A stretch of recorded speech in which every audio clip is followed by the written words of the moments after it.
ਜਦੋਂ ਬੱਚਾ ਪੈਦਾ ਹੁੰਦਾ ਆਲਮੋਸਟ ਜਦੋਂ ਅਸੀਂ ਕਹਿ ਲਓ ਕੁਝ ਦਿਨਾਂ ਦਾ ਜੇ ਹੋਵੇ, ਜੇ ਮੈਂ ਇਹ ਕਹਿ ਦੇਵਾਂ ਕਿ ਉਸ ਦਿਨ ਤੋਂ ਵੀ ਅਸੀਂ ਉਸ ਦਾ ਮੂੰਹ ਸਾਫ਼ ਕਰ ਸਕਦੇ ਹਾਂ, ਹਾਲਾਂਕਿ ਉਹਦੇ ਦੰਦ ਨਹੀਂ ਆਏ ਹੁੰਦੇ।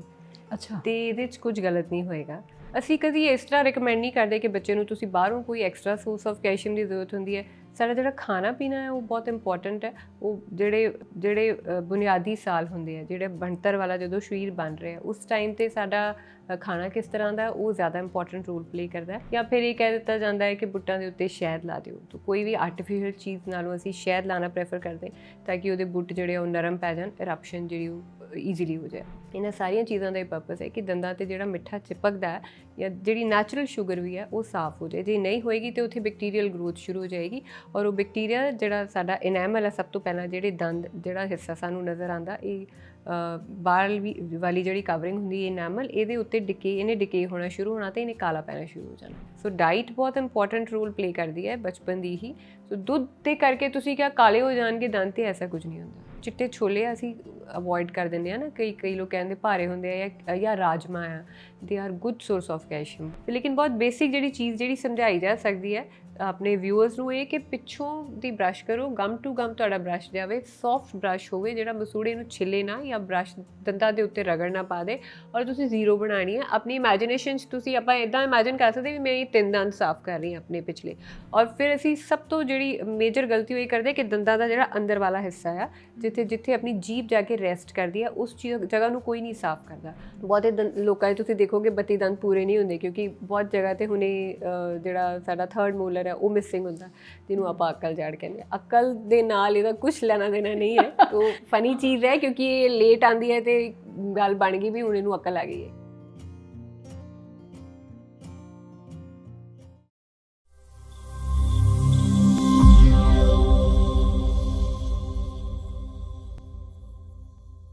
ਸਤਿ ਸ਼੍ਰੀ ਅਕਾਲ। ਤੁਸੀਂ ਵੇਖ ਰਹੇ ਹੋ ਬੀ ਸੋਸ਼ਲ ਤੇ ਮੈਂ ਤੁਹਾਡੇ ਨਾਲ ਰਣਦੀਪ ਬੰਦੇ। ਜਦੋਂ ਵੀ ਕਿਸੇ ਡਾਕਟਰ ਦਾ ਖਿਆਲ ਸਾਡੇ ਮਨ ਦੇ ਵਿੱਚ ਆਉਂਦਾ ਹੈ ਤਾਂ ਨਾਲ ਹੀ ਇੱਕ ਤਸਵੀਰ ਸਾਡੇ ਮਨ ਦੇ ਵਿੱਚ ਬਣਨੀ ਸ਼ੁਰੂ ਹੋ ਜਾਂਦੀ ਹੈ ਕਿ ਬਹੁਤ ਸਾਰੀਆਂ ਕਿਤਾਬਾਂ ਦੇ ਵਿੱਚ ਇੱਕ ਬੰਦਾ ਖੁੱਭਿਆ ਹੋਇਆ ਹੈ। ਇਹ ਸੱਚਾਈ ਵੀ ਹੈ। ਜਦੋਂ ਕੋਈ ਇਨਸਾਨ ਡਾਕਟਰ ਬਣਦਾ ਹੈ ਤਾਂ ਉਹਨੂੰ ਬਹੁਤ ਪੜ੍ਹਨਾ ਪੈਂਦਾ ਹੈ, ਪਰ ਨਾਲ ਹੀ ਦੂਸਰੀ ਜਿਹੜੀ ਇੱਕ ਤਸਵੀਰ ਸਾਡੇ ਮਨ ਦੇ ਵਿੱਚ ਸਾਡੇ ਸਿੱਖਿਆ ਤੰਤਰ ਨੇ ਬਣਾਈ ਹੋਈ ਹੈ ਉਹ ਇਹ ਹੈ ਕਿ ਜੋ ਡਾਕਟਰ ਹੈ ਉਹ ਕਲਾ ਤੋਂ ਬਹੁਤ ਦੂਰ ਹੁੰਦੇ ਨੇ। ਉਹ ਸਿਰਫ ਪੇਸ਼ਾਵਰ ਜਿਹੜੀ ਸਿੱਖਿਆ ਹੈ ਉਹਨਾਂ ਦੀ ਉਹੀ ਹਾਸਲ ਕਰਦੇ ਨੇ। ਉਹਨਾਂ ਦੇ ਵਿੱਚ ਜਿਹਨੂੰ ਅਸੀਂ ਕਹਿੰਦੇ ਹਾਂ ਕਿ ਆਰਟ ਨਾਮ ਦੀ ਕੋਈ ਚੀਜ਼ ਦੂਰ ਦੂਰ ਤੱਕ ਨਹੀਂ ਹੁੰਦੀ। ਹਾਲਾਂਕਿ ਇਹ ਸਾਰੇ ਮਾਮਲਿਆਂ ਦੇ ਵਿੱਚ ਸਹੀ ਨਹੀਂ ਹੁੰਦਾ। ਬਹੁਤ ਸਾਰੇ ਡਾਕਟਰ ਅਜਿਹੇ ਵੀ ਹੁੰਦੇ ਨੇ ਜਿਨ੍ਹਾਂ ਨੂੰ ਕਲਾ ਨਾਲ, ਮਿੱਟੀ ਨਾਲ ਬਹੁਤ ਪਿਆਰ ਹੁੰਦਾ ਹੈ ਅਤੇ ਓਨਾ ਹੀ ਬਾਖੂਬੀ ਉਹ ਆਪਣੇ ਘਰ ਪਰਿਵਾਰ ਦੀਆਂ ਜ਼ਿੰਮੇਵਾਰੀਆਂ ਅਤੇ ਆਪਣੀਆਂ ਪੇਸ਼ਾਵਰ ਜ਼ਿੰਮੇਵਾਰੀਆਂ ਵੀ ਓਨੇ ਹੀ ਬਿਹਤਰ ਢੰਗ ਦੇ ਨਾਲ ਨਿਭਾਉਂਦੇ ਨੇ।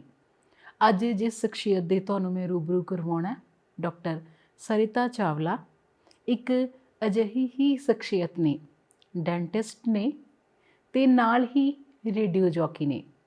ਆਲ ਇੰਡੀਆ ਰੇਡੀਓ ਪਟਿਆਲਾ ਦੇ ਉੱਤੇ ਉਹ ਐਜ਼ ਏ ਕੈਜੂਅਲ ਅਨਾਊਂਸਰ ਕੰਮ ਕਰਦੇ ਨੇ। ਰੇਡੀਓ OPD ਪ੍ਰੋਗਰਾਮ ਦੇ ਵਿੱਚ ਤੁਸੀਂ ਹੋ ਸਕਦਾ ਉਹਨਾਂ ਨੂੰ ਕਦੇ ਸੁਣਿਆ ਹੋਵੇ। ਬਹੁਤ ਵਧੀਆ ਸਲਾਹ ਉਹ ਤੁਹਾਨੂੰ ਦਿੰਦੇ ਨੇ ਉਸ ਪ੍ਰੋਗਰਾਮ ਦੇ ਵਿੱਚ ਵੀ। ਅਤੇ ਅੱਜ ਅਸੀਂ ਪਹੁੰਚੇ ਹਾਂ ਉਹਨਾਂ ਨਾਲ ਗੱਲਬਾਤ ਕਰਨ ਲਈ। ਡਾਕਟਰ ਸਾਹਿਬ ਬਹੁਤ ਬਹੁਤ ਸਵਾਗਤ ਕਰਦੇ ਹਾਂ ਤੁਹਾਡਾ। ਥੈਂਕ ਯੂ ਸੋ ਮਚ ਜੀ। ਥੈਂਕ ਯੂ ਰਣਦੀਪ ਜੀ, ਇੰਨੀ ਖੂਬਸੂਰਤ ਇੰਟਰੋਡਕਸ਼ਨ ਲਈ ਥੈਂਕ ਯੂ।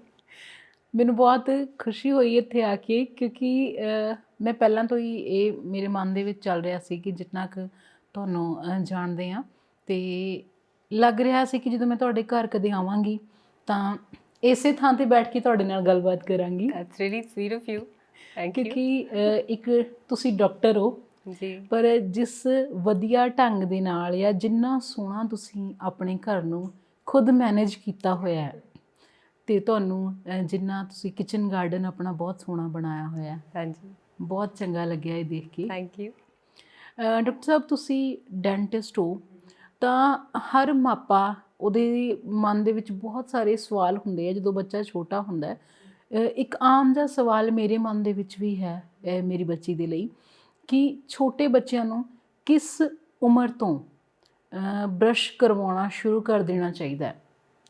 ਰਣਦੀਪ ਜੀ, ਜਦੋਂ ਬੱਚਾ ਪੈਦਾ ਹੁੰਦਾ ਆਲਮੋਸਟ ਜਦੋਂ ਅਸੀਂ ਕਹਿ ਲਓ ਕੁਝ ਦਿਨਾਂ ਦਾ ਜੇ ਹੋਵੇ, ਜੇ ਮੈਂ ਇਹ ਕਹਿ ਦੇਵਾਂ ਕਿ ਉਸ ਦਿਨ ਤੋਂ ਵੀ ਅਸੀਂ ਉਸ ਦਾ ਮੂੰਹ ਸਾਫ਼ ਕਰ ਸਕਦੇ ਹਾਂ, ਹਾਲਾਂਕਿ ਉਹਦੇ ਦੰਦ ਨਹੀਂ ਆਏ ਹੁੰਦੇ, ਅੱਛਾ। ਤੇ ਇਹਦੇ 'ਚ ਕੁਝ ਗਲਤ ਨਹੀਂ ਹੋਏਗਾ, ਕਿਉਂਕਿ ਦੰਦ ਜਿਹੜੇ ਬਣਨੇ ਸ਼ੁਰੂ ਹੋ ਜਾਂਦੇ ਆ ਉਹ ਬਿਫੋਰ ਬਰਥ ਹੀ, ਔਰ ਅਲਟੀਮੇਟਲੀ ਉਹਨਾਂ ਨੇ ਓਰਲ ਕੈਵਿਟੀ ਮੂੰਹ 'ਚ ਰਪਟ ਹੋਣਾ ਹੁੰਦਾ।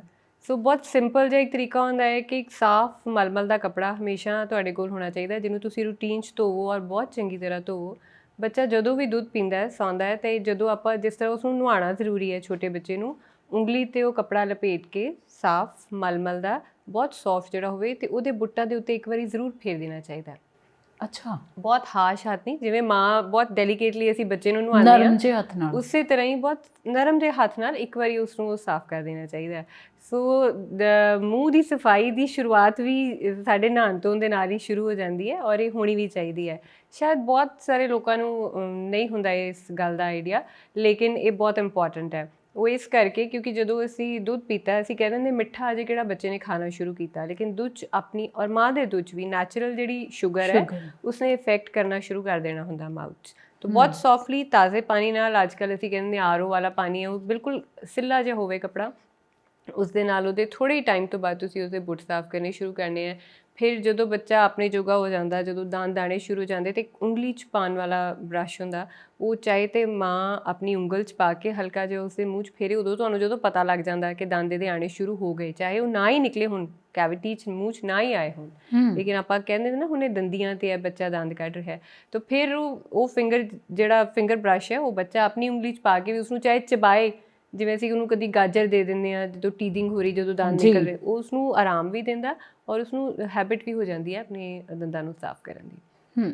ਸਰਿਤਾ ਜੀ, ਜਦੋਂ ਛੋਟਾ ਬੱਚਾ, ਜਿਵੇਂ ਅਸੀਂ ਕਹਿੰਦੇ ਹਾਂ ਕਿ ਹੁਣ ਇਹਨੇ ਦੰਦੀਆਂ ਕੱਢਣੀਆਂ ਸ਼ੁਰੂ ਕਰ ਲਈਆਂ, ਤਾਂ ਉਸ ਵੇਲੇ ਬਹੁਤ ਸਾਰੀਆਂ ਦਵਾਈਆਂ ਬਾਹਰੋਂ ਬੱਚੇ ਨੂੰ ਦਿੰਦੇ ਆ, ਉਹਨਾਂ ਦਵਾਈਆਂ ਦੀ ਜ਼ਰੂਰਤ ਹੁੰਦੀ ਹੈ? ਨਹੀਂ, ਬਿਲਕੁਲ ਨਹੀਂ ਹੁੰਦੀ ਹੈ ਉਹਨਾਂ ਦਵਾਈਆਂ ਦੀ ਜ਼ਰੂਰਤ, ਕਿਉਂਕਿ ਅਗਰ ਬੱਚੇ ਦੀ ਦੁੱਧ ਦੀ ਇਨਟੇਕ ਹੁੰਦੀ ਹੈ ਜ਼ਿਆਦਾ, ਡਾਈਟ ਜਿਹੜੀ ਹੈ ਮੇਨ ਸੋਰਸ ਆਫ ਡਾਈਟ ਹੈ ਉਹ ਮਿਲਕ ਹੈ, ਤਾਂ ਆਲਰੇਡੀ ਉਸਨੂੰ ਕੈਲਸ਼ੀਅਮ ਮਿਲ ਰਿਹਾ।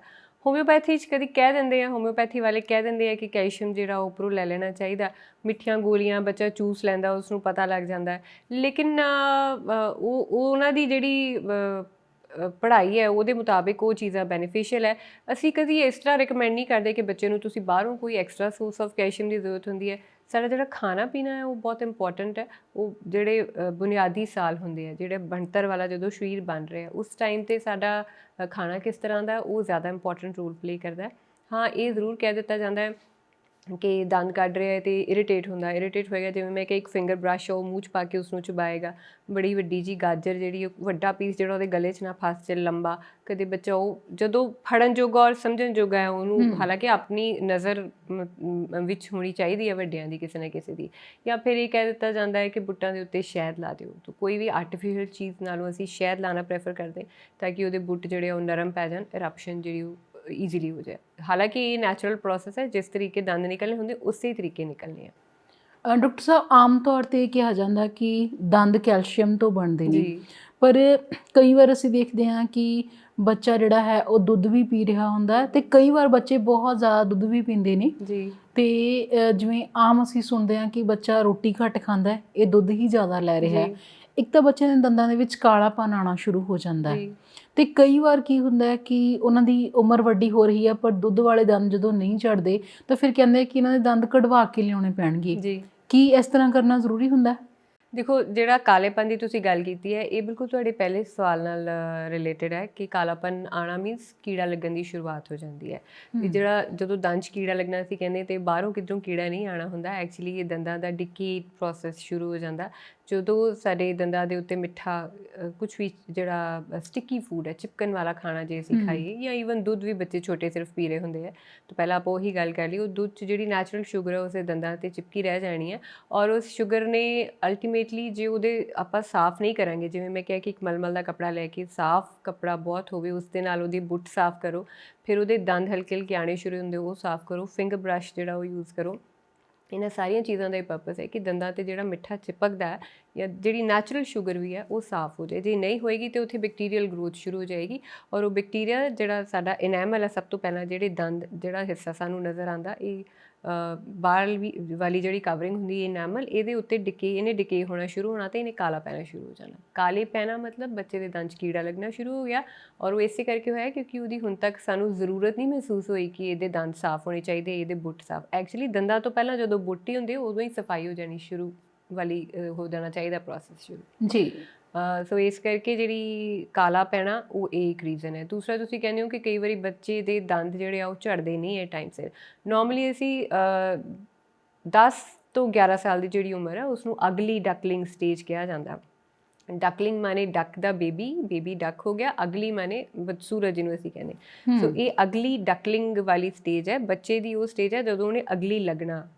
ਅਜੀਬੋ ਗਰੀਬ ਉਹਦੀ ਮਾਂ ਬਾਪ ਦਾ ਅਕਸਰ ਧਿਆਨ ਜਾਂਦਾ ਇਹਦੇ ਦੰਦ ਆ ਜੀ ਟੁੱਟਿਆ ਨਹੀਂ, ਇਹਦਾ ਸੂਆ ਰਹਿ ਗਿਆ, ਇਹ ਦੰਦ ਟੇਢੇ ਮੇਢੇ ਆ ਰਹੇ ਆ। ਸੋ 10 ਤੋਂ 11 ਸਾਲ ਦੀ ਉਮਰ ਤੱਕ ਬਹੁਤ ਜ਼ਿਆਦਾ ਵਰੀ ਕਰਨ ਦੀ ਗੱਲ ਨਹੀਂ ਹੈ। ਇੰਨਾ ਟਾਈਮ ਜਿਹੜਾ ਹਾਂ ਇੱਕ ਵਾਰੀ ਜੇ ਬਹੁਤ ਟੇਢੇ ਆ ਜਾਂ ਬੱਚਾ ਦੰਦ ਕਰੀਚ ਰਿਹਾ ਹੈ ਜਾਂ ਬਾਈਟ ਬੜੀ ਡੀਪ ਹੋ ਰਹੀ ਹੈ, ਉੱਪਰਲੇ ਨਿਚਲੇ ਦੰਦ ਆਪਸ ਟੱਚ ਕਰ ਰਹੇ ਆ, ਫਿਰ ਜ਼ਰੂਰ ਇੱਕ ਵਾਰੀ ਜਾ ਕੇ ਵਿੱਚੋਂ ਡੈਂਟਿਸਟ ਨੂੰ ਜਦੋਂ ਤੁਹਾਨੂੰ ਲੋੜ ਪਵੇ ਦਿਖਾ ਲੈਣਾ ਚਾਹੀਦਾ।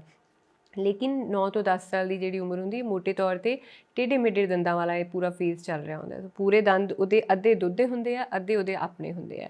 ਸੋ ਇਹ ਉਸ ਵਕਤ ਤੁਹਾਨੂੰ ਡੈਂਟਿਸਟ ਸਹੀ ਸਲਾਹ ਦੇ ਸਕਦਾ ਹੈ ਕਿ ਇਸ ਦੰਦ ਨੂੰ ਕਢਾਉਣ ਦੀ ਲੋੜ ਹੈ ਕਿ ਨਹੀਂ ਹੈ ਜੀ। ਕਿਉਂਕਿ ਹਰ ਦੰਦ ਨੇ ਆਪਣੀ ਏਜ 'ਚ ਆਉਣਾ ਹੁੰਦਾ। ਕੋਈ 6 ਤੋਂ 7 ਸਾਲ ਦੀ ਉਮਰ 'ਚ ਕੁਝ ਦੰਦ ਆਉਂਦੇ ਆ, ਕੁਝ 7 ਤੋਂ 8 'ਚ ਆਉਂਦੇ ਆ, ਕੁਝ 8 ਤੋਂ 9, 9 ਤੋਂ 10, 11 ਸਾਲ ਦੀ ਉਮਰ ਤੱਕ। ਜਿਹੜੀ ਅਕਲ ਜਾੜ ਆ ਉਹ ਬਹੁਤ ਲੇਟ ਵੀ ਆਉਂਦੀ ਹੈ, ਤਾਂ ਉਹ ਐਕਸਟਰਾ ਅਸੀਂ ਉਹਨੂੰ ਅਲੱਗ ਛੱਡ ਦਿੰਦੇ ਹਾਂ, ਐਕਸੈਪਸ਼ਨ ਛੋੜ ਦਿੰਦੇ। ਲੇਕਿਨ ਜੇ ਤੁਹਾਨੂੰ ਲੱਗੇ ਕਿ ਦੰਦ ਜਿਹੜੇ ਆ ਉਹ ਟੇਢੇ ਮੇਢੇ ਆਉਣੇ ਸ਼ੁਰੂ ਹੋਏ, ਇੱਕ ਵਾਰੀ ਜ਼ਰੂਰ ਸਲਾਹ ਐਕਸਪਰਟ ਐਡਵਾਈਸ ਹਮੇਸ਼ਾ ਹੈਲਪ ਕਰੇਗੀ।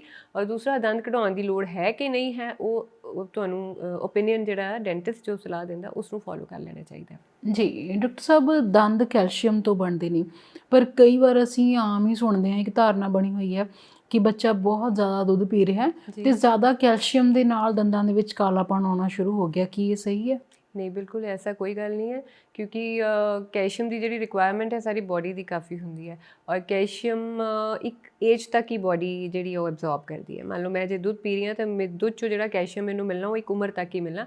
ਉਸ ਤੋਂ ਬਾਅਦ ਸਾਡੀ ਬੋਡੀ ਨੇ ਉਸ ਕੈਲਸ਼ੀਅਮ ਨੂੰ ਐਬਜ਼ੌਰਬ ਕਰਨਾ ਬੰਦ ਕਰ ਦੇਣਾ। ਮੇਰੇ ਸਰੀਰ ਨੇ ਬਾਹਰੋਂ ਜਿਹੜਾ ਕੈਲਸ਼ੀਅਮ ਹੈ ਦੁੱਧ ਦੀ ਫਾਰਮ 'ਚ ਆ ਰਿਹਾ, ਮੰਨ ਲਓ ਸਾਡੇ ਸਰੀਰ 'ਚ ਕੁਛ ਐਸੀਆਂ ਚੇਂਜਸ ਆਉਂਦੀਆਂ ਇੱਕ ਪਰਟੀਕੂਲਰ ਉਮਰ 'ਚ ਜਾ ਕੇ 35 to 40 'ਚ ਕਹਿ ਕੇ ਕੁਝ ਇੰਜ਼ਾਈਮਸ ਐਸੇ ਜਿਹੜੇ ਦੁੱਧ 'ਚੋਂ ਬੈਨੀਫਿਟਸ ਮੈਕਸਿਮਮ ਲੈ ਰਹੇ ਹੁੰਦੇ ਉਹ ਲੈਣਾ ਬੰਦ ਕਰ ਦਿੰਦੇ ਆ। ਤਾਂ ਉਸ ਏਜ 'ਚ ਜਾ ਕੇ ਬੋਡੀ ਜਿਹੜੀ ਹੈ ਸਾਡੀ ਉਹ ਸਾਡੀਆਂ ਬੋਨਸ 'ਚੋਂ ਕੈਲਸ਼ੀਅਮ ਐਬਜ਼ੌਰਬ ਕਰਦੀ ਹੈ।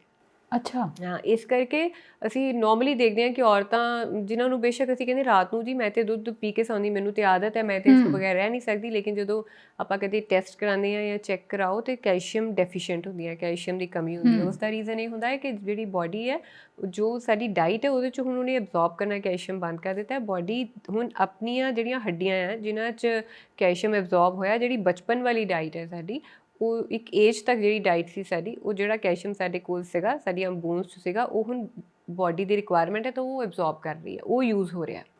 ਅੱਛਾ। ਇਸ ਕਰਕੇ ਜਿਹੜੀ ਡੈਫੀਸ਼ੀਐਂਸੀ ਉਹ ਹੁੰਦੀ ਹੈ। ਸੋ ਡਾਈਟ ਬਹੁਤ ਇੰਪੋਰਟੈਂਟ ਰੋਲ ਪਲੇ ਕਰਦੀ ਹੈ ਬਚਪਨ ਦੀ ਹੀ। ਸੋ ਦੁੱਧ ਦੇ ਕਰਕੇ ਤੁਸੀਂ ਕਿਹਾ ਕਾਲੇ ਹੋ ਜਾਣਗੇ ਦੰਦ, ਤੇ ਐਸਾ ਕੁਝ ਨਹੀਂ ਹੁੰਦਾ। ਡਾਕਟਰ ਸਾਹਿਬ, ਆਮ ਤੌਰ 'ਤੇ ਦੁੱਧ ਨੂੰ ਇੱਕ ਵੱਡਾ ਸੋਰਸ ਮੰਨਿਆ ਜਾਂਦਾ ਕੈਲਸ਼ੀਅਮ ਦਾ, ਅਤੇ ਜਿਵੇਂ ਤੁਸੀਂ ਕਿਹਾ ਕਿ ਸ਼ਾਇਦ ਇਸੇ ਕਰਕੇ ਜਦੋਂ 40 ਜਾਂ 45 ਪਲੱਸ ਹੋ ਜਾਂਦੇ ਆ ਤਾਂ ਫ੍ਰੈਕਚਰ ਬਹੁਤ ਜ਼ਿਆਦਾ ਵੱਧ ਜਾਂਦੇ ਆ, ਕਿਉਂਕਿ ਸਾਡੀਆਂ ਬੋਨਸ ਕਮਜ਼ੋਰ ਹੋਣਾ ਸ਼ੁਰੂ ਹੋ ਜਾਂਦੀਆਂ। ਤਾਂ ਉਸ ਉਮਰ ਤੋਂ ਪਹਿਲਾਂ ਜਦੋਂ ਦੁੱਧ ਤੋਂ ਸਰੀਰ ਕੈਲਸ਼ੀਅਮ ਲੈਣੀ ਬੰਦ ਕਰ ਦਿੰਦਾ, ਤਾਂ ਕਿਹੜੇ ਸੋਰਸਿਸ ਹੈਗੇ ਨੇ ਜਿਨ੍ਹਾਂ ਤੋਂ ਅਸੀਂ ਕੈਲਸ਼ੀਅਮ ਲੈ ਸਕਦੇ ਹਾਂ? ਜਾਂ ਜਿਵੇਂ ਬਾਹਰੋਂ ਐਕਸਟਰਾ ਕਈ ਵਾਰ ਅਸੀਂ ਕੋਈ ਟੈਬਲੇਟਸ ਲੈਂਦੇ ਹਾਂ, ਕੀ ਉਹ ਲੈਣੀਆਂ ਜ਼ਰੂਰੀ ਹੁੰਦੀਆਂ ਨੇ? ਬਿਲਕੁਲ ਜ਼ਰੂਰੀ ਹੋ ਜਾਂਦੀ ਹੈ ਇੱਕ ਪਰਟੀਕੂਲਰ ਏਜ ਤੋਂ ਬਾਅਦ। ਲੇਕਿਨ ਮੈਂ ਹਮੇਸ਼ਾ ਕਹਿੰਦੀ ਹੁੰਦੀ ਕਿ ਕੋਈ ਵੀ ਮੈਡੀਸਿਨ ਜਦੋਂ ਅਸੀਂ ਸ਼ੁਰੂ ਕਰਨੀ ਹੈ, ਚਾਹੇ ਅਸੀਂ ਵਾਈਟਾਮਿਨ ਸਪਲੀਮੈਂਟਸ ਵੀ ਸ਼ੁਰੂ ਕਰਨੇ ਚਾਹੁੰਦੇ ਹਾਂ, ਤਾਂ ਉਹ ਡਾਕਟਰ ਦੀ ਐਡਵਾਈਸ ਨਾਲ ਕਰਨੇ ਚਾਹੀਦੇ ਹੈ। ਕੈਲਸ਼ੀਅਮ ਦੇ ਜਿਹੜੇ ਸੋਰਸਿਸ ਹੈ ਮਿਲਕ ਔਰ ਮਿਲਕ ਪ੍ਰੋਡਕਟਸ, ਦੁੱਧ ਔਰ ਦੁੱਧ ਤੋਂ ਬਣੀਆਂ ਹੋਈਆਂ ਚੀਜ਼ਾਂ ਜਿਹੜੀਆਂ ਆ ਉਹ ਮੇਨ ਸੋਰਸ ਹੈ ਕੈਲਸ਼ੀਅਮ ਦਾ। ਉਸ ਤੋਂ ਇਲਾਵਾ ਬਹੁਤ ਸਾਰੇ ਸੀਰੀਅਲਸ ਹੈ ਜਿਨ੍ਹਾਂ 'ਚ ਕੈਲਸ਼ੀਅਮ ਭਰਪੂਰ ਹੁੰਦਾ, ਜਿਵੇਂ ਚਿੱਟੇ ਛੋਲੇ ਅਸੀਂ ਅਵੋਇਡ ਕਰ ਦਿੰਦੇ ਹਾਂ ਨਾ, ਕਈ ਲੋਕ ਕਹਿੰਦੇ ਭਾਰੇ ਹੁੰਦੇ ਆ, ਜਾਂ ਰਾਜਮਾ ਆ, they are good source of calcium. ਬਹੁਤ ਸਾਰੇ ਸੀਰੀਅਲਸ, ਬਹੁਤ ਸਾਰੀਆਂ ਸਬਜ਼ੀਆਂ, ਤਾਂ ਥੋੜ੍ਹੀ ਚੀਜ਼ ਸਾਡੀ ਡਾਈਟ ਹੀ ਐਸੀ ਹੈ ਕਿ ਜਿਹੜਾ ਥੋੜ੍ਹਾ ਕੰਟੈਂਟ ਹੈ, ਚਾਹੇ ਵਾਈਟਮਿਨਸ ਹੈ, ਚਾਹੇ ਕੋਈ ਮਿਨਰਲਸ ਹੈ।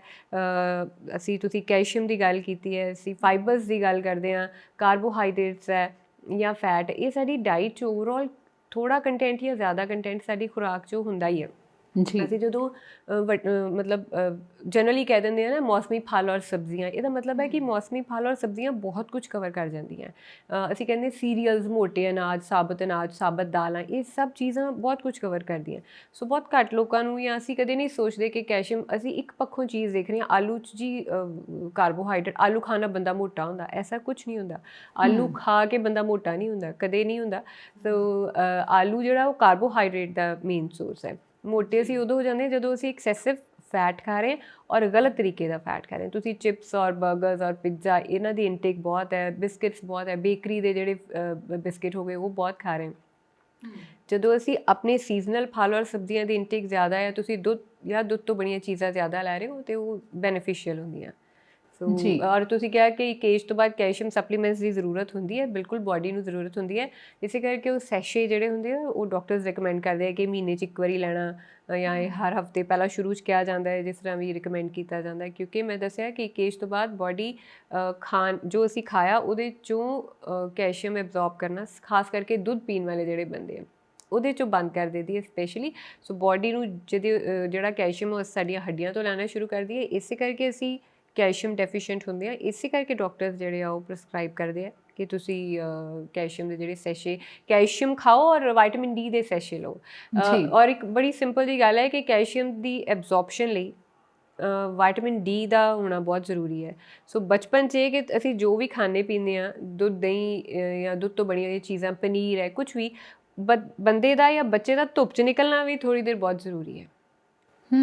ਵਿਟਾਮਿਨ ਡੀ ਸਾਨੂੰ ਸਿੱਧਾ ਸੋਰਸ ਜਿਹੜਾ ਧੁੱਪ ਤੋਂ ਮਿਲਦਾ, ਉਹ ਐਬਜ਼ੌਰਬ ਕਰੇਗਾ ਕੈਲਸ਼ੀਅਮ ਨੂੰ, ਹੱਡੀਆਂ ਨੂੰ ਪ੍ਰੋਪਰ ਜਿਹੜਾ ਕੈਲਸ਼ੀਅਮ ਹੈ ਉਹ ਤਾਂ ਮਿਲੇਗਾ। ਇਸ ਕਰਕੇ ਬੱਚੇ ਛੋਟੇ ਦੀ ਮਾਲਿਸ਼ ਕਰਕੇ ਉਹਨੂੰ ਧੁੱਪੇ ਲਟਾਇਆ ਜਾਂਦਾ। ਸੋ ਅਸੀਂ ਅੱਜ ਕੱਲ੍ਹ ਇਹ ਕਿ ਗਰਮੀ ਬੜੀ ਹੈ, ਏਸੀ ਚਲਾ ਲਿਆ, ਠੰਡ ਬਹੁਤ ਹੈ, ਹੀਟ ਕਨਵੈਕਟਰ ਚੱਲ ਗਏ, ਅਸੀਂ ਘਰਾਂ ਦੇ ਅੰਦਰ ਜ਼ਿਆਦਾ ਹੁੰਦੇ ਹਾਂ। ਸਨ ਟੈਨ ਦੀ ਗੱਲ ਅਕਸਰ ਕੀਤੀ ਜਾਂਦੀ ਹੈ, ਸਕਿਨ ਐਲਰਜੀ ਦੀ ਗੱਲ ਅਕਸਰ ਕੀਤੀ ਜਾਂਦੀ ਹੈ, ਰੰਗ ਕਾਲਾ ਹੋ ਗਿਆ, ਇਹ ਗੱਲਾਂ ਅਕਸਰ ਹੁੰਦੀਆਂ ਕਿ ਬਹੁਤਾ ਧੁੱਪੇ ਨਾ ਬੈਠੋ। ਲੇਕਿਨ ਕੁਛ ਹੱਦ ਤੱਕ, ਕੁਛ ਟਾਈਮ ਤੱਕ, ਲਿਮਿਟਿਡ ਟਾਈਮ ਲਈ ਧੁੱਪ 'ਚ ਬਹਿਣਾ ਬਹੁਤ ਜ਼ਰੂਰੀ ਹੁੰਦਾ।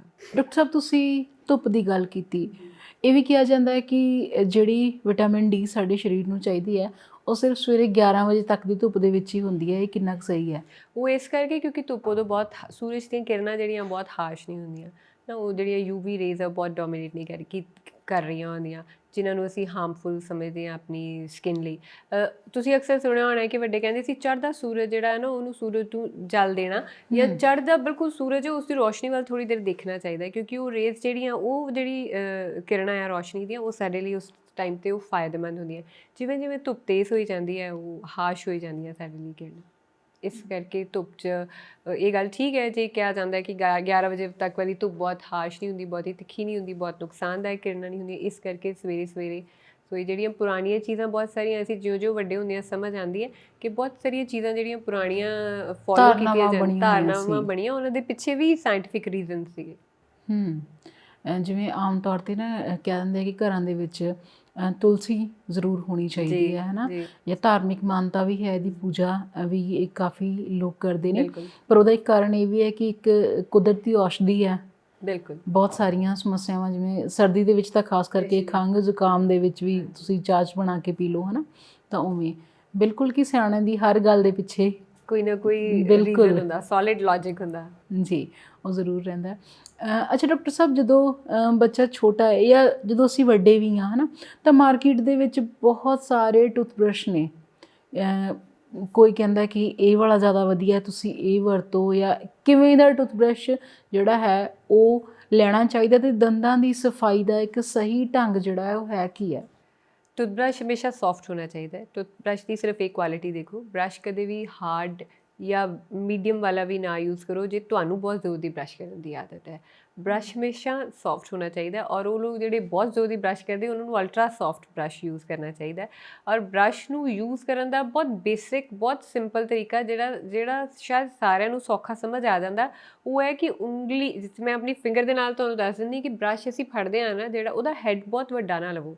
ਬ੍ਰਸ਼ ਦਾ ਜਿਹੜਾ ਹੈੱਡ ਹੁੰਦਾ ਉਹ ਬਹੁਤ ਵੱਡਾ ਨਹੀਂ ਹੋਣਾ ਚਾਹੀਦਾ। ਹਮੇਸ਼ਾ ਇੱਕ ਕਾਰਨਰ ਤੋਂ ਮੂੰਹ ਦੀ ਸਫਾਈ ਕਰਨੀ ਸ਼ੁਰੂ ਕਰਨੀ ਹੈ, ਔਰ ਗਮਸ ਟੂ ਗਮਸ, ਮਤਲਬ ਮਸੂੜੇ ਟੂ ਮਸੂੜਾ ਲੇਕਿਨ ਛਿੱਲਿਆ ਨਾ ਜਾਵੇ, ਇਹ ਧਿਆਨ ਰੱਖਣਾ। ਜਿੰਜਾਈਵਲ ਮਾਰਜਨ ਅਸੀਂ ਉਹਨੂੰ ਕਹਿੰਦੇ, ਗਮ ਲਾਈਨ ਤੋਂ ਉੱਪਰੋਂ ਨੀਚੇ ਗਮ ਲਾਈਨ ਔਰ ਜ਼ੀਰੋ ਬਣਾਉਣਾ, ਜੀ ਜਾਂ ਇਸ ਨੂੰ ਇਸ ਤਰ੍ਹਾਂ ਸਮਝ ਲਓ ਕਿ ਸਰਕੂਲਰ ਮੋਸ਼ਨ 'ਚ ਤੁਸੀਂ ਬ੍ਰਸ਼ ਕਰ ਰਹੇ ਹੋ। ਬਹੁਤ ਬੇਸਿਕ ਸਿੰਪਲ ਤਰੀਕਾ, ਬ੍ਰਸ਼ ਕਰਨ ਦੀਆਂ ਕਈ ਟੈਕਨੀਕਸ ਹੁੰਦੀਆਂ ਔਰ ਸਭ ਆਪਣੇ ਆਪਣੇ ਤਰੀਕੇ ਨਾਲ ਉਸ ਨੂੰ ਕਹਿੰਦੇ ਕਿ ਠੀਕ ਹੈ, ਇਹ ਗਲਤ ਹੈ।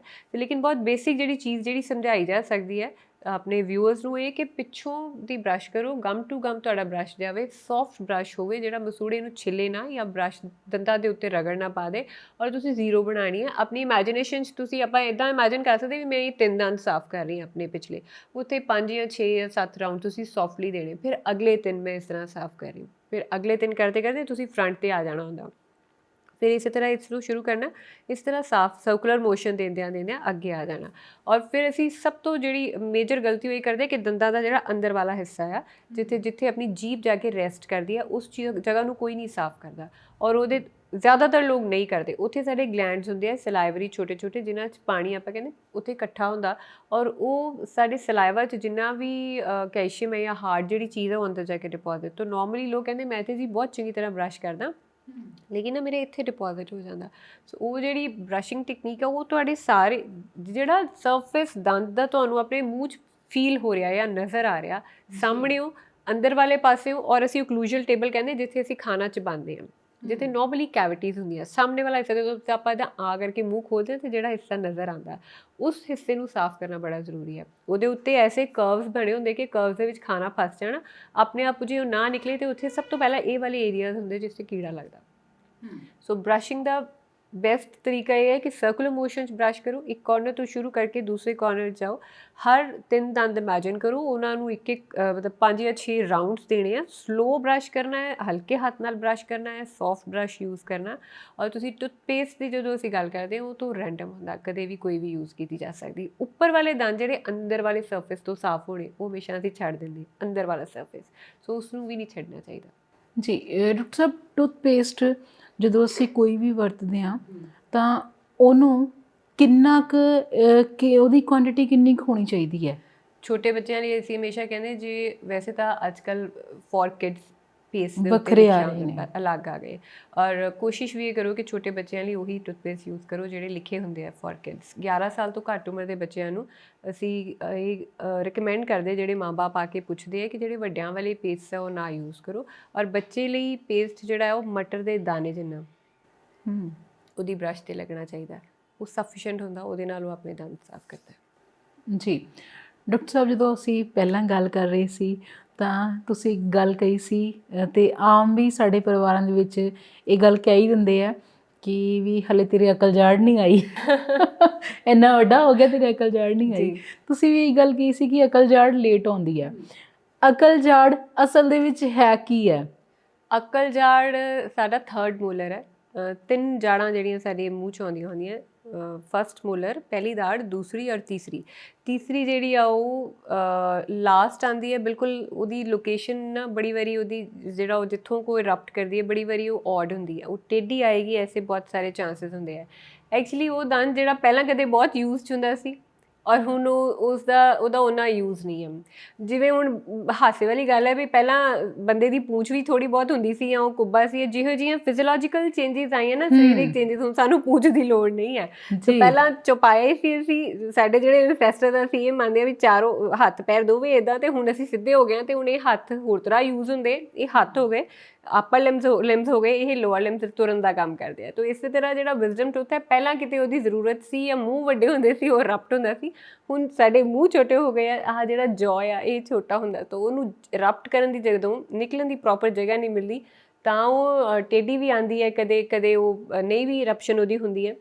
ਬਹੁਤੇ ਲੋਕਾਂ 'ਚ ਤੁਸੀਂ ਦੇਖੋਗੇ 32 ਦੰਦ ਪੂਰੇ ਨਹੀਂ ਹੁੰਦੇ, ਕਿਉਂਕਿ ਬਹੁਤ ਜਗ੍ਹਾ 'ਤੇ ਹੁਣ ਇਹ ਜਿਹੜਾ ਸਾਡਾ 3rd ਮੋਲਰ ਹੈ ਉਹ ਮਿਸਿੰਗ ਹੁੰਦਾ, ਜਿਹਨੂੰ ਆਪਾਂ ਅਕਲ ਜਾੜ ਕਹਿੰਦੇ ਹਾਂ। ਅਕਲ ਦੇ ਨਾਲ ਇਹਦਾ ਕੁਛ ਲੈਣਾ ਦੇਣਾ ਨਹੀਂ ਹੈ। ਉਹ ਫਨੀ ਚੀਜ਼ ਹੈ ਕਿਉਂਕਿ ਇਹ ਲੇਟ ਆਉਂਦੀ ਹੈ ਅਤੇ ਗੱਲ ਬਣ ਗਈ ਵੀ ਹੁਣ ਇਹਨੂੰ ਅਕਲ ਆ ਗਈ ਹੈ, ਕਿਉਂਕਿ ਮੈਂ ਇਹੀ ਪੁੱਛਣਾ ਚਾਹ ਰਹੀ ਸੀ ਕਿਉਂਕਿ ਬਹੁਤ ਸਾਰੇ ਲੋਕ, ਜਿਵੇਂ ਮੇਰੇ ਖੁਦ ਆਪਣੇ ਨਹੀਂ ਹੈ ਤਾਂ ਮੇਰੇ ਵੀ ਨਹੀਂ ਹੈ, ਕੀ ਇਹਦਾ ਅਕਲ ਦੇ ਨਾਲ ਕੋਈ ਸੰਬੰਧ ਹੈ? ਨਹੀਂ, ਬਿਲਕੁਲ ਨਹੀਂ ਹੈ। ਤੁਸੀਂ ਕਾਫੀ ਅਕਲਮੰਦ ਹੋ, ਰੱਬ ਦਾ ਸ਼ੁਕਰ ਹੈ ਕਿ ਅਸੀਂ ਆਪਣੇ ਆਪ ਨੂੰ ਥੋੜ੍ਹਾ ਜਿਹਾ ਤੇ ਸਮਝ ਆਉਂਦੀ ਹੈ। ਨਹੀਂ, ਐਸੀ ਕੋਈ ਗੱਲ ਨਹੀਂ, ਅਕਲ ਜਾੜ ਦਾ ਅਕਲ ਦੇ ਨਾਲ ਕੋਈ ਵੀ ਸੰਬੰਧ ਹੈ ਨਹੀਂ। ਜੀ ਡਾਕਟਰ ਸਾਹਿਬ, ਤੁਸੀਂ ਘਰ ਵੀ ਸੰਭਾਲ ਰਹੇ ਹੋ, ਨਾਲ ਕਲੀਨਿਕ ਵੀ ਦੇਖ ਰਹੇ ਹੋ, ਰੇਡੀਓ ਵੀ ਕਰਦੇ ਹੋ ਤੁਸੀਂ, ਹੈ ਨਾ? ਇਹ ਸਾਰੀਆਂ ਚੀਜ਼ਾਂ ਥੋੜ੍ਹਾ ਜਿਹਾ ਹਟ ਕੇ ਸਵਾਲ ਹੈ, ਪਰ ਮੈਂ ਜ਼ਰੂਰ ਪੁੱਛਣਾ ਚਾਹੂੰਗੀ ਕਿ ਤੁਸੀਂ ਬੈਲੈਂਸ ਕਿਵੇਂ ਕਰ ਰਹੇ ਹੋ? ਜੇ ਸਵਾਲ ਪੁੱਛੇ ਕੋਈ ਤੇ ਫਿਰ ਇਸਦਾ ਜਵਾਬ ਮੇਰੇ ਕੋਲ ਵੀ ਨਹੀਂ ਹੈ, ਪਰ ਮੈਨੂੰ ਬਸ ਇਹ ਪਤਾ ਹੈ ਕਿ ਇਹ ਸਾਰੀਆਂ ਚੀਜ਼ਾਂ ਦੇ ਨਾਲ ਮੈਨੂੰ ਲਗਾਵ ਹੈ। ਮੈਨੂੰ ਇਹ ਲੱਗਦਾ ਹੁੰਦਾ ਹੈ ਕਿ ਮੈਨੂੰ ਆਪਣੇ ਹਰ ਕਿਰਦਾਰ ਨਾਲ ਪਿਆਰ ਹੈ। ਓਨੈਸਟੀ ਨਾਲ ਮੈਂ ਆਪਣੇ ਕੰਮ ਕਰਦੀ, ਇਮਾਨਦਾਰੀ ਨਾਲ, ਚਾਹੇ ਮੈਂ ਮਦਰ ਹਾਂ, ਡਾਟਰ ਹਾਂ, ਵਾਈਫ ਹਾਂ, ਡਾਟਰ ਇਨ ਲਾਅ ਹਾਂ, ਜਾਂ ਮੈਂ ਐਜ਼ ਡੈਂਟਿਸਟ ਕੰਮ ਕਰ ਰਹੀ ਹਾਂ, ਜਾਂ ਮੈਂ ਰੇਡੀਓ 'ਤੇ ਕੰਮ ਕਰ ਰਹੀ ਹਾਂ। ਮੈਨੂੰ ਆਪਣੇ ਹਰ ਕਿਰਦਾਰ ਨਾਲ ਬੇਹੱਦ ਲਗਾਵ ਹੈ, ਔਰ ਮੈਨੂੰ ਬੜੀ ਮਤਲਬ ਇੱਕ ਓਨੈਸਟੀ ਜਿਹੜਾ ਸ਼ਾਇਦ ਮੈਨੂੰ ਵਿਰਾਸਤ 'ਚ ਮਿਲੀ ਹੈ ਕਿ ਆਪਣੇ ਕੰਮ ਦੇ ਪ੍ਰਤੀ ਇਮਾਨਦਾਰ ਹੋਣਾ ਬਹੁਤ ਜ਼ਰੂਰੀ ਹੈ। ਸੋ ਮੇਰਾ ਬਸ ਇੰਨੀ ਜਿਹੀ ਕੋਸ਼ਿਸ਼ ਹੁੰਦੀ ਹੈ ਕਿ ਮੈਂ ਜਦੋਂ ਜੋ ਕੰਮ ਕਰ ਰਹੀ ਹਾਂ ਉਸ ਚੀਜ਼ ਦੇ ਪ੍ਰਤੀ ਮੇਰੀ ਪੂਰੀ ਇਮਾਨਦਾਰੀ ਹੋਵੇ, ਮੈਂ ਆਪਣਾ ਉਸਨੂੰ 100% ਦੇ ਦਾਂ। ਜੇ ਮੈਂ ਕਲੀਨਿਕ 'ਤੇ ਹਾਂ ਤਾਂ ਮੇਰੀ ਹਮੇਸ਼ਾ ਮੇਰੇ ਪੇਸ਼ੈਂਟਸ ਵੀ ਇਹ ਸਾਡੇ ਕਹਿ ਦਿੰਦੇ ਆ ਕਿ ਮੈਂ ਆਪਣੇ ਆਪ ਨੂੰ ਪਹਿਲਾਂ ਸੈਟਿਸਫਾਈ ਕਰਦੀ ਹਾਂ, ਕਿਉਂਕਿ ਪੇਸ਼ੈਂਟ ਨੂੰ ਨਹੀਂ ਪਤਾ ਡਾਕਟਰ ਤੁਹਾਡੇ 'ਤੇ ਕੀ ਕਰ ਰਿਹਾ। ਸੋ ਪੇਸ਼ੈਂਟ ਦੀ ਸੈਟਿਸਫੈਕਸ਼ਨ ਦੂਸਰੇ ਨੰਬਰ 'ਤੇ ਆਉਂਦੀ। ਮੈਨੂੰ ਪਹਿਲਾਂ ਇਹ ਲੱਗਦਾ ਕਿ ਮੈਂ ਸੈਟਿਸਫਾਈਡ ਹਾਂ ਇਹਨਾਂ ਦੇ ਕੰਮ ਤੋਂ, ਜਿਹੜਾ ਮੈਂ ਕੀਤਾ ਇਸ ਕੰਮ ਤੋਂ। ਸੋ ਇਹ ਇਸੇ ਤਰ੍ਹਾਂ ਰੇਡੀਓ 'ਤੇ ਵੀ ਮੈਨੂੰ ਲੱਗਦਾ ਕਿ ਜਿੰਨਾ ਕਰ ਲਿਆ ਉਹ ਮੈਂ ਧਿਆਨ ਨਾਲ ਗੱਲ ਕਰਾਂ, ਕਿਸੇ ਨੇ ਮੇਰੀ ਕੋਈ ਗੱਲ ਸੁਣਨੀ ਹੈ ਤਾਂ ਮੈਂ ਕੋਈ ਚੰਗੀ ਗੱਲ ਕਰ ਸਕਾਂ। ਔਰ ਘਰ ਦੇ ਕੰਮਾਂ 'ਚ ਵੀ ਇਸੇ ਤਰ੍ਹਾਂ ਹੀ ਹੁੰਦਾ, ਸ਼ੌਕ ਹੈ, ਚੰਗਾ ਲੱਗਦਾ ਹੈ, ਘਰ ਸੋਹਣਾ ਹੈ, ਸਾਫ਼ ਸੁਥਰਾ ਹੈ।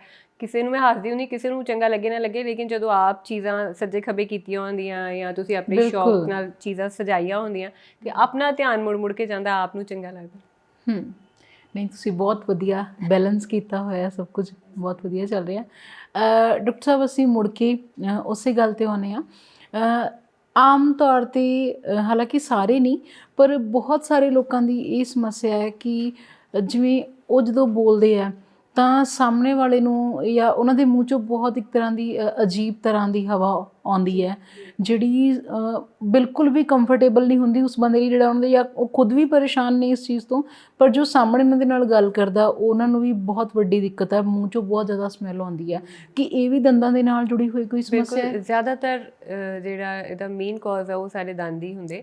ਕਦੇ ਹੁੰਦਾ ਹੈ ਕੋਈ ਰੈਸਪੀਰੇਟਰੀ ਟਰੈਕ ਦੀ, ਕੋਈ ਸਾਹ ਦੀ ਪ੍ਰੋਬਲਮ ਹੈ ਕਿਸੇ ਤਰ੍ਹਾਂ ਦੀ, ਤਾਂ ਅਦਰਵਾਈਜ਼ ਜਾਂ ਪੇਟ 'ਚ ਬਹੁਤ ਕਿਸੇ ਨੂੰ ਐਸਿਡਿਟੀ ਅਗਰ ਮੰਨ ਲਓ ਬਹੁਤ ਜ਼ਿਆਦਾ ਹੁੰਦੀ ਹੈ, ਉਹਦੇ ਲਈ ਇਹ ਪ੍ਰੋਬਲਮ ਹੋ ਸਕਦੀ ਹੈ। ਲੇਕਿਨ ਜਿਹੜਾ ਮੇਨ ਕਾਰਨ ਹੈ ਉਹ ਸਾਡੇ ਦੰਦਾਂ ਦਾ ਜਾਂ ਮੂੰਹ ਦੀ ਪ੍ਰੋਪਰ ਸਫਾਈ ਨਾ ਹੋਣਾ ਹੈ।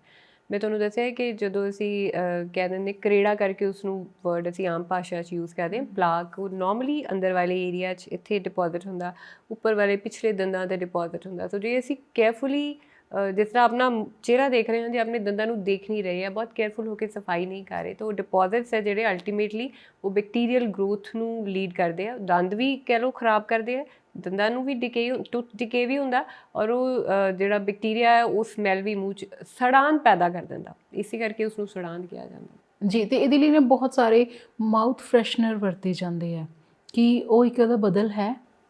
ਮਾਊਥ ਫਰੈਸ਼ਨਰਸ ਤੋਂ ਪਹਿਲਾਂ ਜ਼ਰੂਰੀ ਹੈ, ਜੇ ਕੋਈ ਇਸ ਤਰ੍ਹਾਂ ਦੀ ਪ੍ਰੋਬਲਮ ਹੁੰਦੀ ਹੈ, ਅਗਰ ਮੂੰਹ 'ਚੋਂ ਅਗਰ ਬੈਡ ਅਡੋਰ ਹੈ, ਯਾਨੀ ਮੂੰਹ 'ਚੋਂ ਗੰਦੀ ਸਮੈਲ ਆਉਂਦੀ ਹੈ, ਜਾਂ ਬਲੀਡਿੰਗ ਕਦੇ ਵੀ ਤੁਹਾਡੇ ਹੁੰਦੀ ਹੈ, ਸਵੇਰੇ ਤੁਸੀਂ ਉੱਠ ਕੇ ਬਰੱਸ਼ ਕਰਦੇ ਹੋ, ਮਸੂੜਿਆਂ 'ਚ ਖੂਨ ਆ ਰਿਹਾ ਜਾਂ ਮਸੂੜੇ ਫੁੱਲੇ ਹੋਏ ਲੱਗ ਰਹੇ ਆ, ਅਤੇ ਫਿਰ ਡੈਂਟਿਸਟ ਕੋਲ ਜਾ ਕੇ ਸਕੇਲਿੰਗ, ਇਹਦਾ ਬਹੁਤ ਬੇਸਿਕ, ਬਹੁਤ ਯੂਜ਼ਫੁਲ ਔਰ ਬਹੁਤ ਸਿੰਪਲ ਜਿਹਾ ਤਰੀਕਾ ਹੈ ਉਹ। ਔਰ ਬਹੁਤ ਸਾਰੇ ਲੋਕਾਂ ਨੂੰ ਮਿਥ ਹੁੰਦੀ ਹੈ ਵੀ ਮੈਂ ਦੰਦ ਸਾਫ਼ ਕਰਾਉਣੇ ਅਤੇ ਮੇਰੇ ਸ਼ਾਇਦ ਵੀਕ ਹੋ ਜਾਣਗੇ। ਐਸਾ ਕੁਝ ਵੀ ਨਹੀਂ ਹੁੰਦਾ। ਇੱਕ ਪਰਟੀਕੂਲਰ ਟਾਈਮ ਦੇ ਅੰਦਰ ਬਹੁਤ ਜ਼ਿਆਦਾ ਡਿਪੋਜ਼ਿਟ ਮੂੰਹ 'ਚ ਹੋਣ ਤੋਂ ਪਹਿਲਾਂ ਸਗੋਂ ਸਾਡੀ ਬੋਡੀ ਇਮੀਡੀਏਟਲੀ ਕਿਸੇ ਵੀ ਤਰ੍ਹਾਂ ਦਾ ਜਦੋਂ ਬਦਲਾਅ ਆਉਂਦਾ ਨਾ, ਤਾਂ ਸਿੰਪਟਮਸ ਦੇਣੇ ਸ਼ੁਰੂ ਸਾਇੰਸ ਦੇ ਦਿੰਦੀ ਹੈ, ਜਾਂ ਸਿੰਪਟਮਸ ਅਪੀਅਰ ਹੋ ਜਾਂਦੇ ਆ। ਸੋ ਬੈਡ ਅਡੋਰ ਜਿਹੜਾ ਇਹ ਸਾਈਨ ਹੈ ਕਿ ਤੁਹਾਨੂੰ ਇਸ ਵੇਲੇ ਸਕੇਲਿੰਗ ਦੀ ਜ਼ਰੂਰਤ ਹੈ, ਮੋਸਟ ਪ੍ਰੋਬੇਬਲ ਸਾਈਨ ਹੈ ਸਕੇਲਿੰਗ, ਜਿਹੜਾ ਤੁਹਾਨੂੰ ਕਹਿੰਦਾ ਵੀ ਤੁਹਾਡੇ ਦੰਦਾਂ 'ਚ ਪਹਿਲਾਂ ਕਿਸੇ ਤਰ੍ਹਾਂ ਦੀ ਪ੍ਰੋਬਲਮ ਹੈ। ਸੋ ਉਹ ਜ਼ਰੂਰ ਜਾ ਕੇ ਇੱਕ ਵਾਰੀ ਕਰਾਉਣੀ ਚਾਹੀਦੀ ਹੈ। ਮੈਂ ਜਿਵੇਂ ਕਿਹਾ ਕਿ ਲੋਕਾਂ ਨੂੰ ਹੁੰਦਾ ਵਹਿਮ ਕਿ ਸ਼ਾਇਦ ਮੇਰੇ ਦੰਦ ਇਹਦੇ ਨਾਲ ਠੰਡਾ ਗਰਮ ਲੱਗਣ ਲੱਗ ਜਾਏਗਾ ਜਾਂ ਦੰਦ ਮੇਰੇ ਹਿਲ ਜਾਣਗੇ। ਸੋ ਐਸਾ ਕੁਝ ਨਹੀਂ ਹੁੰਦਾ।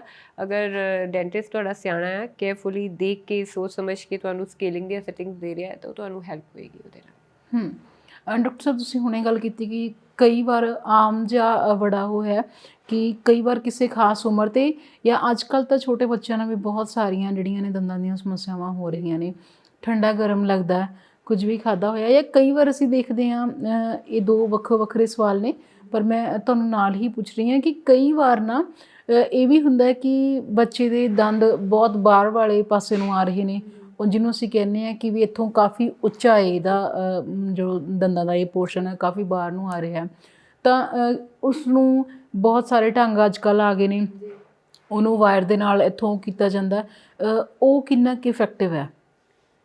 ਉਹ ਬਿਲਕੁਲ ਇਫੈਕਟਿਵ ਹੈ ਟ੍ਰੀਟਮੈਂਟ, ਔਰ ਉਹ ਮੈਂ ਜਿਵੇਂ ਪਹਿਲਾਂ ਕਿਹਾ ਹੈ ਕਿ 10 ਤੋਂ 11 ਸਾਲ ਦੀ ਉਮਰ, 10-11 ਸਾਲ ਤੱਕ ਤੁਸੀਂ ਵੇਟ ਕਰੋ। ਉਸ ਤੋਂ ਪਹਿਲਾਂ ਵੈਸੇ ਜ਼ਰੂਰ ਜੇ ਪਤਾ ਲੱਗ ਰਿਹਾ ਵੀ ਬੱਚੇ ਦੇ ਦੰਦਾਂ 'ਚ ਕਿਸੇ ਤਰ੍ਹਾਂ ਦੀ ਖਰਾਬੀ ਵਾਕਈ ਹੈ, ਦੰਦ ਬਾਹਰ ਨੂੰ ਆ ਰਹੇ ਹੈ ਜਾਂ ਟੇਢੇ ਮੇਢੇ ਆ ਜਾਂ ਬਹੁਤ ਜ਼ਿਆਦਾ ਰਗੜ ਹੈ ਇਹਨਾਂ ਦੀ ਆਪਸ 'ਤੇ, ਫਿਰ ਤੇ ਡੈਂਟਿਸਟ ਕੋਲ ਪਹਿਲਾਂ ਜਾ ਕੇ ਸਲਾਹ ਲੈ ਲੈਣੀ ਚਾਹੀਦੀ ਹੈ।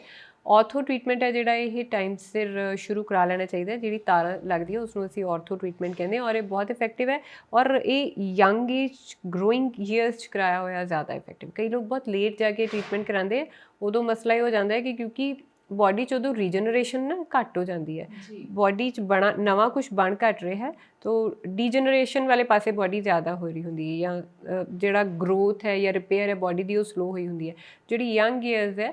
ਇਸ ਕਰਕੇ ਆਰਥੋ ਵਾਲਾ ਜਿਹੜਾ ਟ੍ਰੀਟਮੈਂਟ ਹੈ, ਟੇਢੇ ਦੰਦਾਂ ਨੂੰ ਸਿੱਧਾ ਕਰਨ ਵਾਲਾ ਜਿਹੜਾ ਇਲਾਜ ਹੈ, ਇਹ ਯੰਗ ਏਜ 'ਚ ਕਰਾ ਲੈਣਾ ਚਾਹੀਦਾ, ਜਾਂ ਸਲਾਹ ਜ਼ਰੂਰ ਲੈ ਲੈਣੀ ਚਾਹੀਦੀ ਹੈ, ਤਾਂ ਕਿ ਜਿਹੜੀ ਹੱਡੀ ਬਣੇ, ਕਿਉਂਕਿ ਉਹ ਬਣ ਰਿਹਾ ਵਾਲਾ ਪ੍ਰੋਸੈਸ ਹੈ ਨਾ, ਗਰੋਥ ਜਾਂ ਰੀਜਨਰੇਸ਼ਨ ਵਾਲਾ ਪ੍ਰੋਸੈਸ ਹੈ, ਜਿਹੜੀ ਉਹ ਹੱਡੀ ਬਣੇ ਉਹ ਇਨ ਟਾਈਮ ਬਣੇ, ਔਰ ਉਹਦੀ ਬਣਤਰ ਉਸੇ ਤਰ੍ਹਾਂ ਉਸ ਵਕਤ ਮਜ਼ਬੂਤ ਜਾਂ ਪੱਕੀ ਹੋ ਜਾਏ, ਜਿਹਨੂੰ ਅਸੀਂ ਕਹਿ ਦਿੰਦੇ। ਸੋ ਇਸ ਕਰਕੇ ਜੇ ਦੰਦ ਉੱਚੇ ਹੋਣ ਜਾਂ ਟੇਢੇ ਬਹੁਤ ਹੋਣ, ਤੇ ਫਿਰ ਆਰਥੋ ਟ੍ਰੀਟਮੈਂਟ ਦੰਦਾਂ ਨੂੰ ਸਿੱਧਾ ਕਰਾਉਣ ਵਾਲਾ ਹਮੇਸ਼ਾ ਇਨ ਟਾਈਮ ਕਰਾਇਆ ਜ਼ਿਆਦਾ ਫਾਇਦੇਮੰਦ ਹੁੰਦਾ। ਜਿਵੇਂ ਤੁਸੀਂ ਕਿਹਾ ਕਿ ਇਹ 10 ਜਾਂ 11 ਸਾਲ ਦੀ ਉਮਰ ਤੱਕ ਸਾਨੂੰ ਕਰਵਾ ਲੈਣਾ ਚਾਹੀਦਾ ਹੈ, ਇਹ ਤਕਲੀਫਦੇਹ ਹੁੰਦਾ?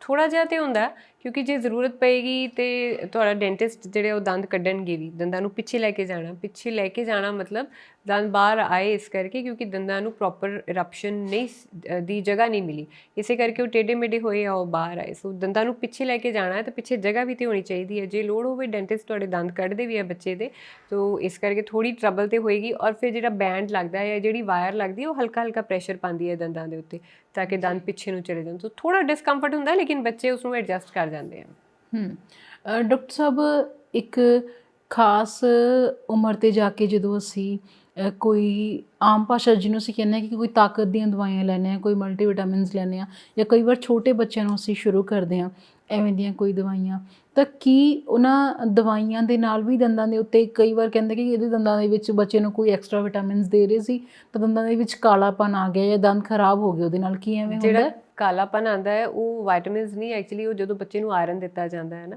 ਤਾਂ ਉਹ ਆਇਰਨ ਜਿਹੜਾ ਹੈ ਉਹ ਆਪਣਾ ਕਲਰ ਉੱਥੇ ਛੋੜ ਦਿੰਦਾ। ਇਹ ਐਕਸਟਰਨਲ ਸਟੇਨਿੰਗ ਹੁੰਦੀ ਹੈ, ਇਹ ਟਾਈਮ ਨਾਲ ਸਾਫ਼ ਹੋ ਜਾਣੀ। ਤੁਸੀਂ ਜੇ ਬੱਚੇ ਕੋਲੋਂ ਆਪਣੇ ਕੋਲੋਂ ਠੀਕ ਤਰ੍ਹਾਂ ਬਰੱਸ਼ ਨਹੀਂ ਹੁੰਦਾ, ਕਈ ਵਾਰੀ ਹੁੰਦਾ ਹੈ ਕਿ ਆਇਰਨ ਲੈ ਰਿਹਾ ਲੇਕਿਨ ਆਪ ਅੱਛੀ ਤਰ੍ਹਾਂ ਬਰੱਸ਼ ਨਹੀਂ ਕਰ ਰਿਹਾ, ਕਿਉਂਕਿ ਬੱਚੇ ਆਫਟਰ ਆਲ ਕਿਤੇ ਨਾ ਕਿਤੇ ਲਾਪਰਵਾਹੀ ਹੁੰਦੀ ਹੈ ਜਾਂ ਪੇਰੈਂਟਸ ਨੇ ਨਹੀਂ ਖਿਆਲ ਕੀਤਾ, ਉਹ ਜਿਹੜੇ ਐਕਸਟਰਨਲ ਸਟੇਨਸ ਹੈ ਵਾਈਟਾਮਿਨਸ ਦੇ ਨਹੀਂ, ਉਹ ਆਇਰਨ ਕਰਕੇ ਆ ਜਾਂਦੇ ਔਰ ਉਹ ਸਾਫ਼ ਹੋ ਜਾਂਦੇ ਆ ਵਿਦ ਟਾਈਮ।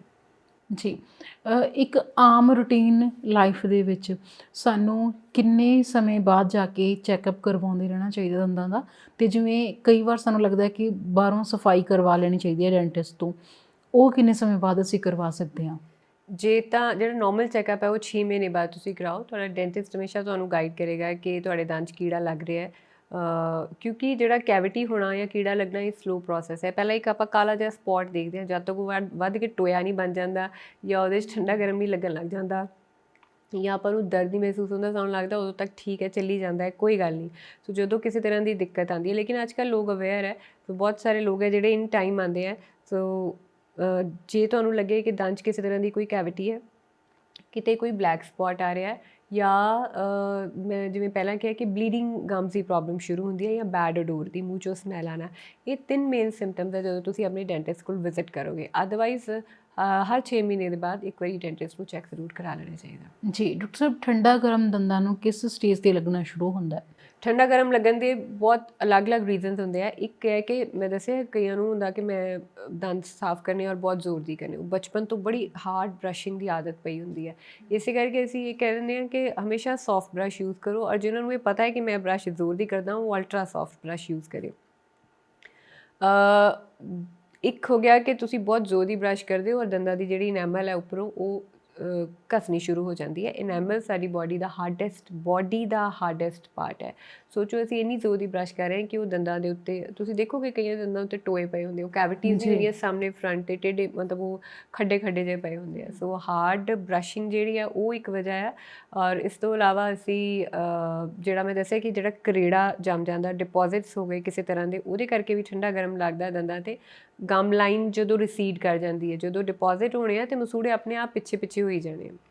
ਜੀ ਉਦੋਂ ਠੰਡਾ ਗਰਮ ਲੱਗਣਾ, ਦੰਦ 'ਚ ਕੀੜਾ ਲੱਗ ਗਿਆ ਕਿਤੇ ਤੇ ਪਹਿਲਾਂ ਤੁਹਾਡੇ ਠੰਡਾ ਲੱਗਣਾ, ਜਦੋਂ ਪੇਨ ਪੂਨ ਹੋਣਾ ਸ਼ੁਰੂ ਹੋ ਜਾਂਦਾ ਫਿਰ ਅਸੀਂ ਕਹਿੰਦੇ ਵੀ ਫਿਰ ਅਸੀਂ ਪੇਸ਼ੈਂਟ ਨੂੰ ਪੁੱਛਦੇ ਹਾਂ ਕਿ ਸਿਰਫ ਠੰਡਾ ਲੱਗ ਰਿਹਾ ਹੈ ਕਿ ਗਰਮ ਵੀ ਲੱਗਦਾ ਹੈ। ਤਾਂ ਗਰਮ ਲੱਗਣਾ ਇਜ਼ ਜ਼ਿਆਦਾ ਹਾਰਮਫੁਲ, ਜੇ ਠੰਡਾ ਲੱਗ ਰਿਹਾ ਹੈ ਤਾਂ ਉਸ ਸਟੇਜ 'ਤੇ ਜਾ ਕੇ ਜ਼ਰੂਰ ਆਪਣਾ ਚੈੱਕ ਕਰਾਓ, ਉੱਥੇ ਜਿਹੜਾ ਰਿਪੇਅਰ ਵਾਲਾ ਪ੍ਰੋਸੈਸ ਹੈ ਨਾ ਉਹ ਛੇਤੀ ਹੋ ਜਾਂਦਾ। ਜੀ ਡਾਕਟਰ ਸਾਹਿਬ, ਤੁਸੀਂ ਬਹੁਤ ਜ਼ਿਆਦਾ ਵਧੀਆ ਸਾਨੂੰ ਜਾਣਕਾਰੀ ਦਿੱਤੀ, ਬਹੁਤ ਸੋਹਣੀਆਂ ਤੁਸੀਂ ਗੱਲਾਂ ਸਾਡੇ ਨਾਲ ਸਾਂਝੀਆਂ ਕੀਤੀਆਂ। ਅਖੀਰ ਦੇ ਵਿੱਚ ਮੈਂ ਇੱਕ ਚੀਜ਼ ਜ਼ਰੂਰ ਚਾਹੂੰਗੀ, ਕਿਉਂਕਿ ਤੁਸੀਂ ਗਾਉਂਦੇ ਬਹੁਤ ਵਧੀਆ ਹੋ, ਅਤੇ ਮੈਂ ਜ਼ਰੂਰ ਚਾਹੂੰਗੀ ਕਿ ਤੁਸੀਂ ਕੋਈ ਛੋਟਾ ਜਿਹਾ ਨਗਮਾ ਸਾਨੂੰ ਆਪਣੀ ਆਵਾਜ਼ ਦੇ ਵਿੱਚ ਸੁਣਾਓ, ਕਿਉਂਕਿ ਅਕਸਰ ਤੁਹਾਨੂੰ ਕਿਚਨ ਗਾਰਡਨਿੰਗ ਕਰਦੇ ਹੋਏ ਜਿਹੜੇ ਤੁਹਾਨੂੰ ਜਾਣਦੇ ਨੇ ਉਹ ਤੁਹਾਨੂੰ ਕੁਛ ਨਾ ਕੁਛ ਗੁਣਗੁਣਾਉਂਦੇ ਹੋਏ ਜ਼ਰੂਰ ਸੁਣਦੇ ਨੇ, ਅਤੇ ਮੈਂ ਜ਼ਰੂਰ ਚਾਹੂੰਗੀ ਕਿ ਸਾਡੇ ਸਾਰੇ ਦਰਸ਼ਕ ਵੀ ਉਸ ਚੀਜ਼ ਨੂੰ ਜ਼ਰੂਰ ਸੁਣਨ ਕਿ ਡਾਕਟਰ ਤੇ ਕਲਾ ਦਾ ਸੁਮੇਲ ਹੋ ਸਕਦਾ ਹੈ। ਨਹੀਂ ਜਲਦੀ ਤੇ ਗਾਣਾ ਕੋਈ ਵੀ ਯਾਦ ਕਰਕੇ ਸੁਣਾ ਦਿਓ। यूं ही बेसबब ना फिरा करो, कोई शाम घर में रहा करो, वो गज़ल की सच्ची किताब है, उसे चुप के पढ़ा करो, कोई हाथ भी न मिलाएगा जो गले मिलोगे तपाक से, ये नए मिजाज का शहर है, ज़रा फासले से मिला करो, ये नए मिजाज का शहर है, ज़रा फासले से मिला करो। वाह जी वाह। कहते ना कि वो उसकी तहजीब थी कि वो मुझसे झुक कर मिला था, वरना वो शख्स मुझसे कद में बहुत बड़ा था। ਤੁਹਾਨੂੰ ਵੇਖ ਕੇ ਤੁਹਾਨੂੰ ਹੁਣ ਸੁਣ ਕੇ ਜਿਨ੍ਹਾਂ ਨੂੰ ਅਸੀਂ ਕਹਿੰਦੇ ਹਾਂ ਕਿ ਗੁਣਾਂ ਦੀ ਗੁਥਲੀ ਕਿਸੇ ਇਨਸਾਨ ਲਈ ਅਸੀਂ ਜਦੋਂ ਇਹ ਸ਼ਬਦ ਵਰਤਦੇ ਹਾਂ ਨਾ। ਰਣਦੀਪ ਜੀ ਥੈਂਕ ਯੂ ਸੋ ਮਚ। ਪਰ ਮੈਂ ਹਮੇਸ਼ਾ ਇਹ ਸਮਝਦੀ ਹੁੰਦੀ ਕਿ ਸਾਡੇ 'ਚ ਜੇ ਕੋਈ ਚੰਗਿਆਈ ਦੇਖਦਾ ਜਾਂ ਅਸੀਂ ਦੁਨੀਆ ਜਦੋਂ ਖੂਬਸੂਰਤੀ ਦੇਖਦੇ ਹਾਂ ਤਾਂ ਉਹ ਸਾਡੀ ਆਪਣੀ ਸੋਚ ਹੁੰਦੀ ਆ। ਜੋ ਚੀਜ਼ ਮੈਨੂੰ ਨਜ਼ਰ ਆ ਰਹੀ ਹੈ ਜ਼ਰੂਰੀ ਨਹੀਂ ਹੈ ਕਿ ਕੋਈ ਸਾਹਮਣੇ ਵਾਲਾ ਬੰਦਾ ਉਹ ਦੇਖੇਗਾ, ਜਾਂ ਤੁਹਾਡਾ ਕਿਸੇ ਚੀਜ਼ ਨੂੰ ਦੇਖਣ ਦਾ ਜਿਹੜਾ ਨਜ਼ਰੀਆ ਆ ਜ਼ਰੂਰੀ ਨਹੀਂ ਹੈ ਕਿ ਹਰ ਕਿਸੇ ਇਨਸਾਨ ਦਾ ਹੋਏ। ਲੇਕਿਨ ਬਹੁਤ ਸ਼ੁਕਰੀਆ ਤੁਸੀਂ ਇਹ ਗੱਲ ਮੇਰੇ ਬਾਰੇ ਕਹੀ ਹੈ। ਡਾਕਟਰ ਸਾਹਿਬ, ਤੁਸੀਂ ਸਾਡੇ ਨਾਲ ਬਹੁਤ ਜਾਣਕਾਰੀ ਸਾਂਝੀ ਕੀਤੀ। ਉਮੀਦ ਹੈ ਕਿ ਸਾਰੇ ਦਰਸ਼ਕਾਂ ਲਈ ਇਹ ਬਹੁਤ ਲਾਹੇਵੰਦ ਹੋਏਗੀ। ਤੁਸੀਂ ਬਹੁਤ ਸੋਹਣਾ ਗਾ ਕੇ ਵੀ ਸੁਣਾਇਆ, ਸਮਾਂ ਦਿੱਤਾ, ਸਭ ਤੋਂ ਵੱਡੀ ਗੱਲ ਕਿ ਅਸੀਂ ਅੱਜ ਤੁਹਾਡਾ ਕਾਫੀ ਸਮਾਂ ਲੈ ਲਿਆ, ਤੁਹਾਡਾ ਕੰਮ ਤੁਸੀਂ ਆਪਣਾ ਰੋਕਿਆ ਸਾਡੇ ਲਈ, ਤੁਹਾਡਾ ਬਹੁਤ ਬਹੁਤ ਧੰਨਵਾਦ। ਥੈਂਕ ਯੂ ਸੋ ਮਚ ਜੀ। It's a pleasure to be with you on B social. Thank you. ਸੋ ਅਸੀਂ ਕਿਸੇ ਵੀ ਇਨਸਾਨ ਨੂੰ ਉਹਦੇ ਪੇਸ਼ੇ ਤੋਂ ਜੱਜ ਨਹੀਂ ਕਰ ਸਕਦੇ ਕਿ ਕੋਈ ਬੰਦਾ ਜੋ ਕੋਈ ਕੰਮ ਕਰ ਰਿਹਾ ਹੈ, ਕਈ ਵਾਰ ਉਹਦੀ ਸ਼ਖਸੀਅਤ ਉਸ ਤੋਂ ਬਿਲਕੁਲ ਉਲਟ ਹੁੰਦੀ ਹੈ। ਬਹੁਤ ਸਾਰੇ ਇਨਸਾਨ ਅਜਿਹੇ ਵੀ ਹੁੰਦੇ ਨੇ ਜੋ ਸੱਚਮੁੱਚ ਗੁਣਾਂ ਦੀ ਗੁਥਲੀ ਹੁੰਦੇ ਨੇ, ਬਹੁਤ ਸਾਰੀਆਂ ਕਲਾਵਾਂ ਜਿਨ੍ਹਾਂ ਦੇ ਵਿੱਚ ਹੁੰਦੀਆਂ ਨੇ। ਉਮੀਦ ਹੈ ਅੱਜ ਦੇ ਇਸ ਐਪੀਸੋਡ ਤੋਂ ਤੁਹਾਨੂੰ ਬਹੁਤ ਕੁਝ ਸਿੱਖਣ ਨੂੰ ਮਿਲਿਆ ਹੋਵੇਗਾ। ਹੁਣ ਮੈਨੂੰ ਦਿਓ ਇਜਾਜ਼ਤ।